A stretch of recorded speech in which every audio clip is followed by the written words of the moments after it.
banyak yang kau perbuat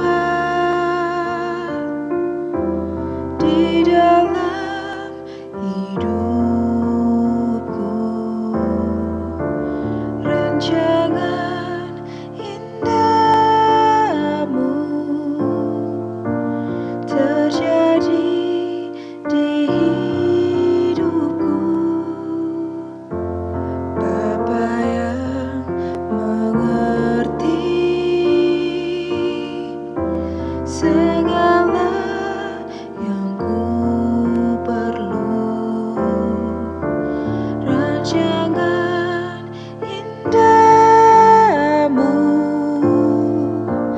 terjadi di hidupku. Ku bersyukur Bapa, ku bersyukur Tuhan buat kasih setiamu di dalam hidupku.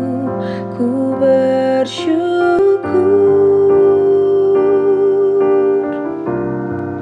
ku bersyukur Bapa, ku bersyukur Tuhan buat kasih setiamu di dalam hidupku. Ku bersyukur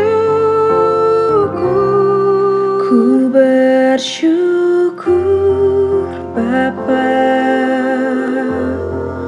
ku bersyukur Tuhan buat kasih setiamu di dalam hidupku.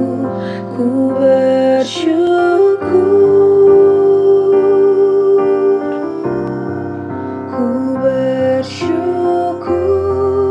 Bapa,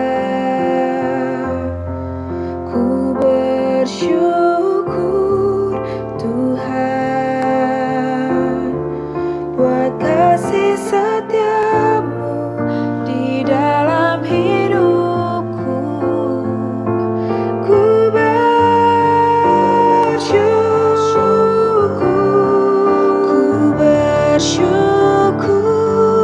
Bapa, ku bersyukur Tuhan buat kasih setiamu di dalam hidupku. Ku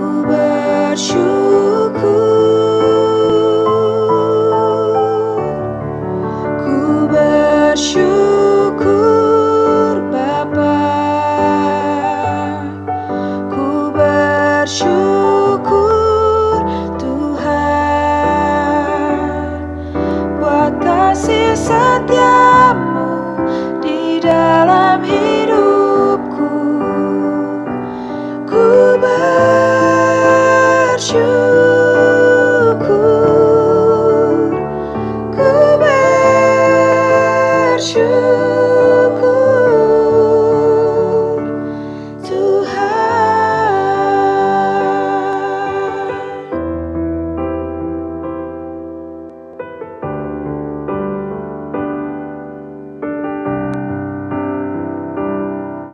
Shalom sahabat Sanctuary semua, apa kabar kalian? Sehat ya?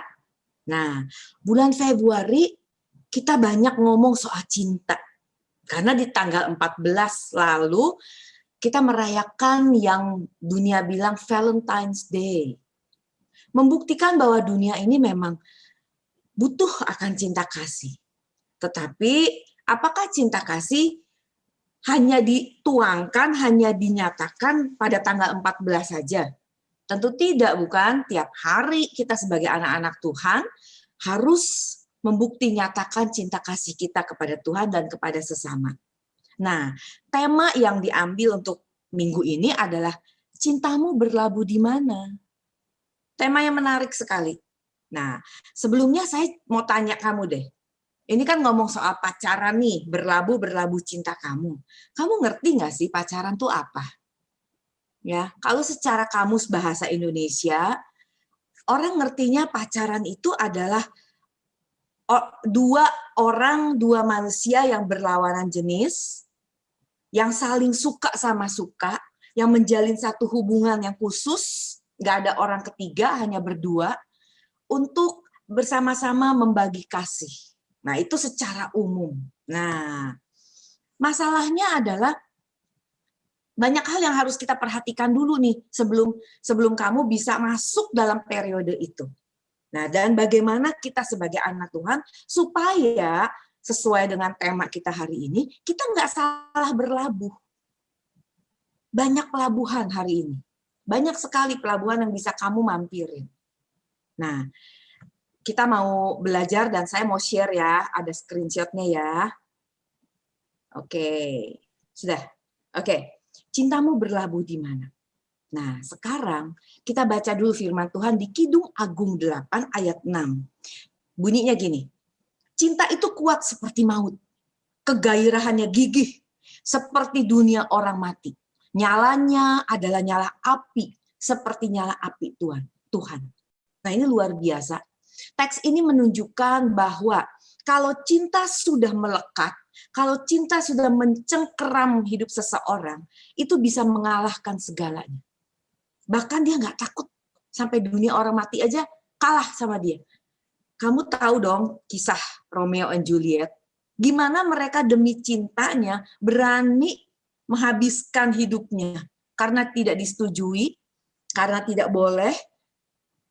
Lebih baik saya mati deh daripada enggak sama kamu gitu. Apakah harus begitu kita sebagai anak Tuhan? Mestinya cinta kasih kamu itu harus kamu tujukan dulu kepada Tuhan sebelum kamu melabuhkannya kepada siapapun. Ini kunci paling utama. Cinta kasih kamu harus terlebih dahulu kamu labuhkan kepada Tuhan, habis-habisan di sana, sebelum kamu jatuh cinta atau sebelum kamu perhatian atau menjalin hubungan dengan siapapun. Ya, jadi Tuhan nggak boleh nomor sekian, nggak bisa. Tuhan nggak bisa dinomorin sekian atau segimana. Tuhan adalah segalanya. Ini udah harus jadi prinsip kita sebagai anak-anak Tuhan. Pengalaman pertama jatuh cinta akan mempengaruhi seseorang sampai bisa mengubah arah hidupnya. Yang tadi saya bilang, kayak Romeo and Juliet. Bisa, dia mestinya masih punya masa depan yang panjang, tapi karena cintanya tidak diizinkan harus berpisah, dia mengakhiri hidupnya. Tidak sedikit anak-anak dari apa yang saya suka dengar dari konseling-konseling para orang tua yang memberontak kepada orang tua, bahkan nggak peduli papa itu direktur, papa punya perusahaan diwariskan ke dia, nggak peduli, pokoknya saya mau sama dia. Ya, bahkan yang ekstrimnya sampai mereka bisa pindah ke agama, pindah kepercayaan hanya demi cinta. Makanya Kidung Agung mengingatkan kita, kuat loh, jangan main-main, jangan main-main. Pengalaman berpacaran itu bisa menjadi candu. Kayak narkoba, bisa mengikat. Bisa mengikat. Satu candu, satu ikatan yang akan bisa membelenggu sampai akhirnya bisa menumpulkan orang. Jadi bohong kalau misalnya pacaran bikin semangat. Enggak, itu sementara. Untuk jangka panjang, itu malah akan membuat kamu habis waktu. Ini pacaran yang salah. Pacaran yang sehat tentu tidak. Ya, tentu ada. Nah, sekarang saya mau kamu ngerti. Pacaran itu fungsinya untuk apa dulu?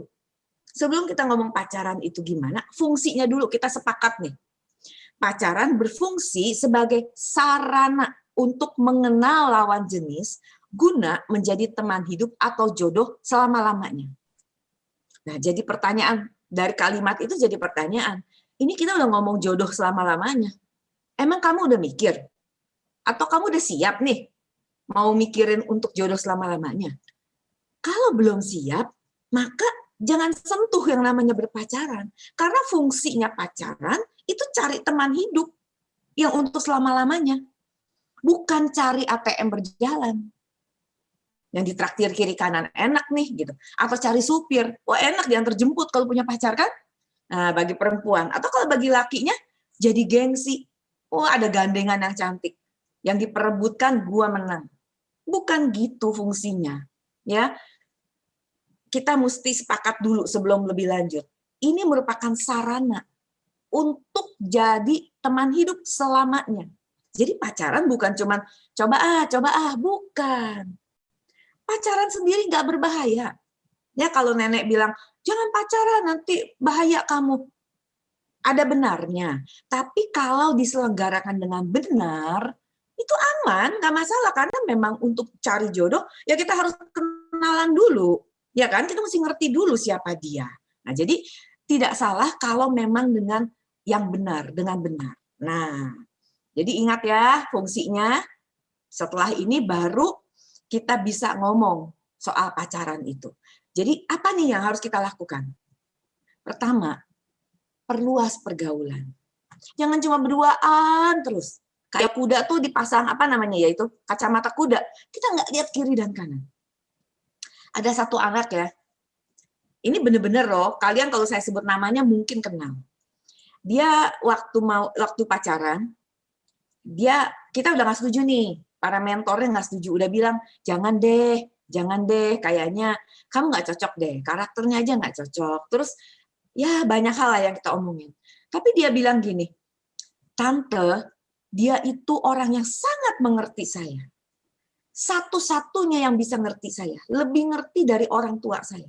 Dia bisa memahami saya, dia bisa terima saya apa adanya, bisa terima keluarga saya apa adanya. Akhirnya mereka menikah. Sekarang udah tahun sekitar ke-5 pernikahannya, dan dia sekarang sedang menangis karena suaminya punya perempuan lain, dan dia sekarang ngomong, saya nggak kenal siapa suami saya. Loh, 5 tahun lalu kamu bilang dia satu-satunya yang kenal kamu. Karena dia nggak mau lihat kiri kanan. Saya bukan mesti pacaran, oh kalau gitu tante pacaran 3-4 sekalian ya, biar pilih-pilih. Oh bukan gitu, bukan. Tapi perluas pergaulan sehingga wawasan kamu tentang lawan jenis tuh juga besar gitu, luas. Bukan cuma kayak laki-laki tuh cuma dia doang, perempuan tuh cuma dia doang yang di dunia, yang lain nggak tahu jenisnya apa. No, perluaslah. Pelajari karakter orang. Mungkin kita beda suku, kita pelajari, nggak salah kok. Nah, yang kedua adalah seperti tadi, tunggu waktunya. Ya, kalau kamu belum siap untuk cari jodoh yang seumur hidup, yang selama-lamanya, berarti kamu harus tunggu. Kamu umur berapa sekarang? Mungkin yang dengar ini ada yang masih 16 kan? Atau memang ada yang sudah 25 gitu. Nah, kalau kamu punya planning untuk nikah umur laki-laki, mungkin saya mau umur 28 lah. Ya jangan umur 17 kamu udah mulai cari, jangan. Ya, percayalah, Tuhan pasti sediakan pada waktunya.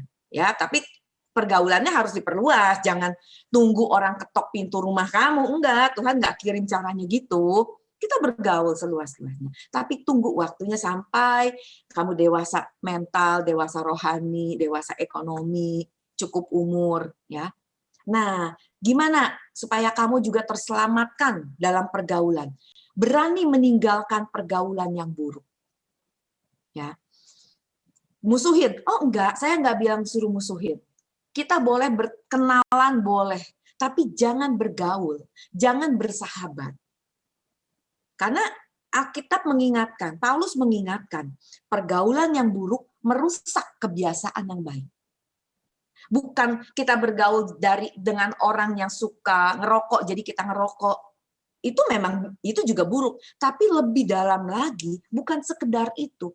Anak-anak yang tidak takut Tuhan, anak-anak yang hidupnya tidak dengar-dengaran dengan Tuhan, itu bisa mempengaruhi juga gaya hidup kita. Ya, kita bukan hanya mau bergaul dengan anak baik, dalam tanda petik anak baik, tapi kita mencari atau kita bergaul dengan anak yang mau sempurna. Nyari orang sempurna nggak ada, Tante. Oh, setuju, saya pun belum sempurna. Tapi akan beda orang yang berjuang untuk sempurna dan hanya orang yang baik-baik saja. Itu beda. Nah, yang kita harus bikin pergaulan yang menjadi teman sahabat kita adalah orang-orang yang sama-sama mau berjuang bersama kita untuk jadi sempurna. Saya ingatkan ya, kalau pertemanan kamu hanya karena sama-sama hobi, ya, sama-sama punya hobi kuliner, sama-sama punya hobi naik sepeda, main sepeda, sama-sama punya hobi nonton bioskop, itu nggak salah, nggak salah. Tapi kalau dasarnya hanya itu bukan pertemanan yang abadi. People change, orang bisa berubah. Tapi kalau pertemanan kamu karena kebenaran, pertemanan kamu karena sama-sama cinta Tuhan, mungkin kamu nggak selalu sama pendapat, mungkin kamu berbeda malah pendapatnya, tapi kita bisa ketemu di satu titik, kita bisa saling mengalah, kita bisa saling rela, itu manis banget, itu pertemanan yang indah banget. Dan ini nggak bebas gender, nggak perlu perempuan sama dengan perempuan, enggak, bisa aja. Dengan tulus kita nggak ada apa-apa kecuali kita mau sama-sama makin sempurna. Jadi kalau kamu lihat teman kamu salah pun, kamu menegur bukan karena mau ngeledek, bukan karena mau apalagi ngomongin, bukan, karena kita kasihan. Dia salah, saya kasih tahu kamu, kamu salah, mestinya jangan gitu. Dengan kasih kita kasih tahu. Nah, itu pergaulan yang sehat, persahabatan yang sehat. Ya, berani tinggalkan pergaulan yang buruk. Jangan karena sebuah eksistensi kamu rela tinggalkan integrasi. Ingat, jangan karena sebuah eksistensi kamu rela melepaskan atau meninggalkan eksistensi kamu, integrasi kamu sebagai anak Tuhan. Tidak. Ya, rela tinggalkan, berani tinggalkan pergaulan yang buruk. Nah, sekarang gimana nih? Kita punya banyak waktu nih PSBB nih. Ya, mungkin lebih banyak lah, bukan banyak gimana, lebih banyak. Biasanya kamu harus bangun pagi jam 5 mungkin kalau rumahnya jauh. Ke sekolah apa? Sekarang kan tinggal duduk di meja masing-masing, buka laptop, buka handphone, langsung sekolah. Ya, tentu ada waktu-waktu yang jadi dalam tanda petik lebih buat kita. Isi waktumu dengan hal-hal yang berguna. Ingat, bukan hanya hal baik. Saya mau ingatkan, bukan hanya hal baik, tapi hal yang berguna. Paulus mengingatkan, semua baik, tapi tidak semua berguna. Kamu harus pikirkan, harus isi waktu kamu dengan hal-hal yang berguna untuk masa depan kamu. Misalnya apa? Ya misalnya kamu ikut kelas online, banyak kok kelas-kelas gratis online yang tentang les bunga misalnya gitu, atau les gambar, atau les apa. Banyak sekarang ya. Jadi isi waktu kamu dengan hal-hal yang berguna. Saya nggak bilang kamu nggak boleh nonton film, nggak boleh main game, boleh. Tapi tahu batasnya. Nah, di sini diperlukan disiplin. Disiplin itu hari ini kayaknya berat banget. Mungkin beratnya berapa ya? 100 kilo beratnya. Tapi waktu kamu menyesal, itu beratnya mungkin 100 ton. Disiplin hari ini membuat kamu berat 100 kilo. Tapi penyesalan kamu beratnya bisa 100 ton. Dan udah lewat waktunya. Kalau masih keburu diulang, kalau enggak gimana? Ya, perhatikan, isi waktu untuk hal-hal yang berguna, bukan hanya yang baik. Berikutnya adalah isi pikiran. Nah, tante saya udah bikin schedule penuh. Tapi waktu kamu dengerin les-lesan, mungkin pikiran kamu kemana-mana. Nah, kamu mikirin apa nih? Nah, biasanya pikiran itu akan berkembang dari apa yang kita lihat dan kita dengar. Ya, ini jendela kita adalah telinga kita dan mata kita. Kita lihat apa, kita dengar apa, masuk ke pikiran, itu kita olah. Makanya ada orang-orang yang trauma. Pernah dong denger ya, dia trauma karena misalnya pernah dijamret jamnya gitu. Kaget dia. Jadi waktu kamu tegur dia dari belakang, "Hey, apa kabar?" Dia bisa kaget. Kenapa? Karena pernah dijamret. Pernah diambil dengan paksa gitu, kagetnya itu nggak hilang, pengalaman itu. Nah, itu akan muncul, trauma itu bisa muncul. Nah, sekarang apa yang kamu isi dengan pikiran kamu? Untuk pikiran kamu itu perlu makanan. sebagaimana kita makan untuk tubuh kita, pikiran juga perlu konsumsi sesuatu. Yang paling benar adalah ya firman Tuhan. Dan juga hal-hal informasi yang sekali lagi berguna. Bukan hanya baik, tapi berguna. Kita nggak bisa hindari adanya informasi atau adanya hal-hal yang negatif yang kita nggak pilih aja muncul. Ya nggak? Ya kan, kalau misalnya lagi kita cari di YouTube sesuatu, tiba-tiba ada iklan. Ada apa? Ya, mungkin malah sesuatu yang maaf agak porno muncul gitu. Nah, kita nggak bisa hindari. Ya, dunia udah begitu rusak, kita nggak hindari. Saya nggak munafik bilang langsung, dalam nama Yesus. Enggak, bukan begitu. Ya, tapi tidak dikonsumsi. Yang kita nggak bisa hindari, kita lewatin. Tapi ada yang jadi, apa sih? Nah, terus iseng tuh buka. Apa sih? Oh, gratis nih. 1 menit pertama gratis. Gratis ini, lihat nonton. Nanti muncul ketagihan itu. Nonton berikutnya, sampai akhirnya ada anak yang berani ngambil uang orang tuanya hanya karena perlu uang untuk isi pulsa karena harus ngedownload. Karena pulsa yang mama kasih, nah, pulsa dari mama itu terbatas. Mama tahu nih, untuk sekolah cukup nih kamu segini. Tapi untuk download film-film lainnya nggak cukup. Jadi dia terpaksa bohong, dia terpaksa ngambil uang untuk beli pulsa. Ya, perhatikan, perluas pergaulan kamu. Tunggu waktunya, jangan buru-buru. Ya, tinggalkan pergaulan yang buruk. Isi waktu dan isi pikiran dengan hal-hal yang berguna, bukan hanya yang baik. Nah, kalau sudah begitu, baru deh sekarang kita masuk nih ke pokok ininya. Cintamu berlabuh di mana? Coba masing-masing jawab. Karena ini harus dengan jujur. Saya nggak bisa maksa atau nggak bisa juga menuduh gitu. Di mana sih? Kamu di mana? Pelabuhan hidup orang banyak. Ada yang pelabuhannya di sekolah. Wah, dia kalau belajar, kalau urusan pendidikan tuh udah lupa segalanya. Ada yang pelabuhannya di kuliner. Makan terus pokoknya. Enak nggak enak berani cobain. Ya, apalagi blogger-blogger sekarang kan wah ngasih informasinya menarik banget gitu. Nah, apalagi pelabuhan kita di games, di film Korea. Pelabuhannya di mana? Di film porno. Bisa. Nah, coba kamu sebutkan. Menurut kamu pelabuhan kamu hari ini di mana? Pelabuhan, yang dimaksud pelabuhan adalah tempat di mana kamu menghabiskan waktu, perhatian, tenaga, segala daya kamu di sana dalam durasi yang cukup lama. Itu pelabuhan. Kalau cuma lihat sepintas itu bukan pelabuhan. Pelabuhan tuh karena memang kamu parkir. Nah, kayak istilah mobil mah parkir di sana. Nah, ada seorang hamba Tuhan yang saya kenal cukup baik. Beliau ini kalau doa bisa beberapa jam. Ya. Saya apa namanya ini? Curious gitu, pengen tahu. Pak, Bapak bisa doa 3 jam tuh gimana ya? Ngapain aja ya, Pak? Saya setengah jam oke lah.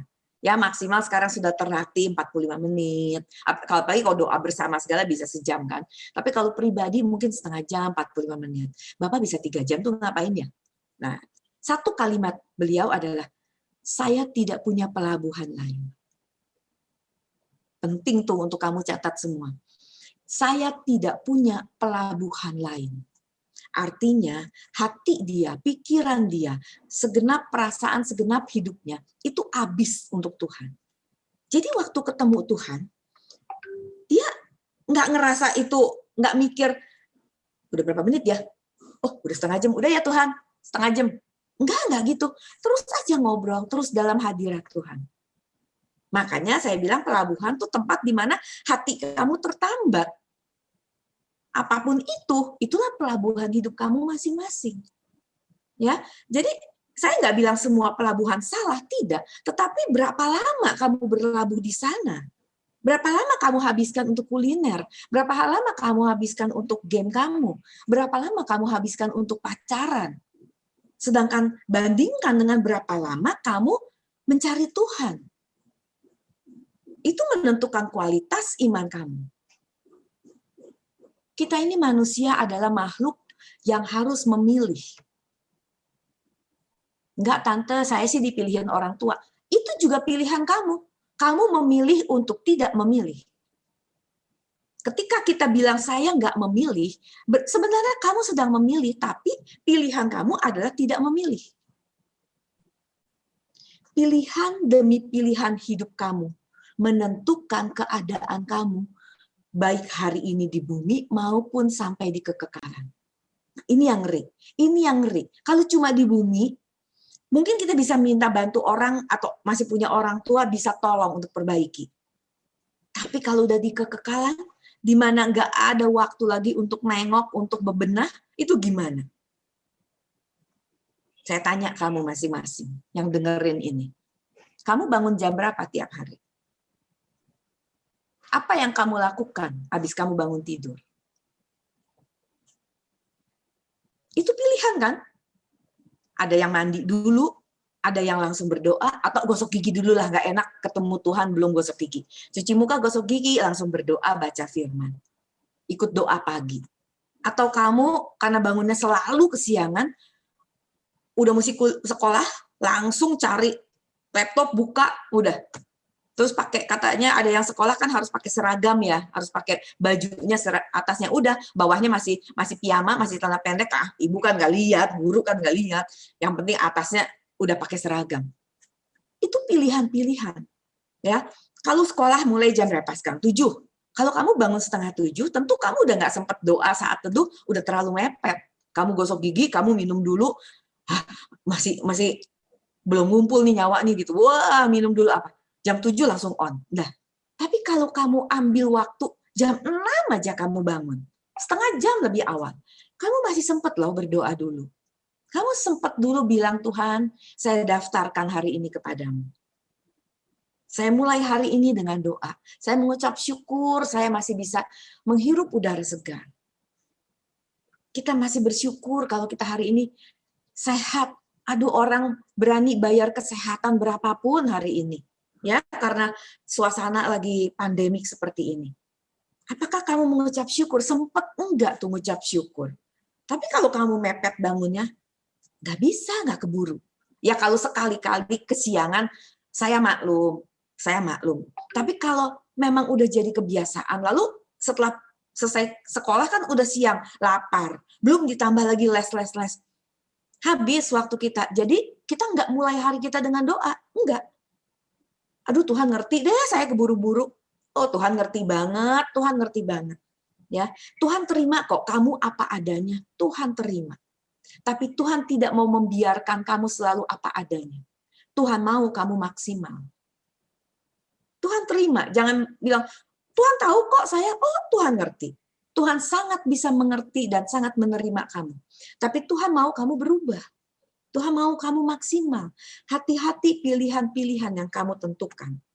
Dari pilihan kecil sampai pilihan besar. Itu akan berdampak. Dan kamu beruntung. Kamu beruntung hari ini karena masih seumur gini. Berapa? Umur 16, umur 20.